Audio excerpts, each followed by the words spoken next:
After the Bedein Center for Near East Policy Research took the new initiative to bring serious grievances against UNRWA to the Trump administration in 2018, the U.S. halted their payments to UNRWA. But on April 7, 2021, UNRWA published a press release about the resumption of UNRWA funding by the Biden administration, with a promise of $150 million for the year 2021. This despite the fact that the right of return through armed struggle continues to be a central theme in the PA-UNRWA curriculum. The curriculum has been calling for hatred against Jews more than ever since 2018 and is already indoctrinating the youngest students in UNRWA's care. On that very same day in April, the German Foreign Office published a statement by Foreign Minister Heiko Maas. Quote, "I welcome the announcement by the U.S. administration that it will resume its support for UNRWA. In my opinion, this sends the right signal. We will not abandon the people in the region. UNRWA's work in the Near East has a stabilizing influence and is absolutely essential." End quote. In June 2019, the German Foreign Office talked about the unique relationship that Germany and Israel have. Quote, "The unique nature of German-Israeli relations is a cornerstone of German foreign policy. Germany is an advocate of the State of Israel's right to exist. As an active partner in the European Union, Germany supports peace efforts in the Middle East. In the United Nations, Germany is an advocate for fair treatment of the parties to the Middle East conflict." End quote. Israel's right to exist is questioned by a UN organization.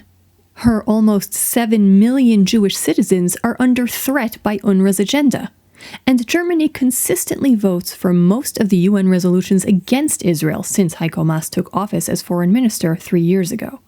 In 2019, the Federal Foreign Office also announced that Germany was going through a reform process with UNRWA.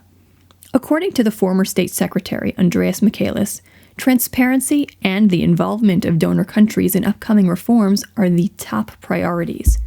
So that shows some good intentions toward us from the German federal government. But for the first time, on this year's Yom HaShoah, Holocaust Remembrance Day, also on April 7th, the German Federal Foreign Office statement of support for funding UNRWA without strings did not show Israel any solidarity at all. By making this statement, they endangered the credibility of any special relationship with Israel. Not only do they not ask for transparency from UNRWA, Germany is the highest-ranking UNRWA donor, and last year, 2020, they financed a Palestinian Authority curriculum with €180 million. This money is used to fund the UNRWA educational institutions in East Jerusalem, Gaza, and the West Bank, where the curriculum unfortunately calls for violence against Jews. It is time for the German government to take a clear stand. Germany does not advocate peace with their Middle East foreign policy. Instead, this policy fuels anti-Semitism. There are good declarations and intent on the part of the German government, but German money is flowing swiftly into the hands of European Union-listed terrorist organizations. So, we ask, when will the German government rethink its foreign policy and its responsibility towards Israel and finally let their words be followed by clear action?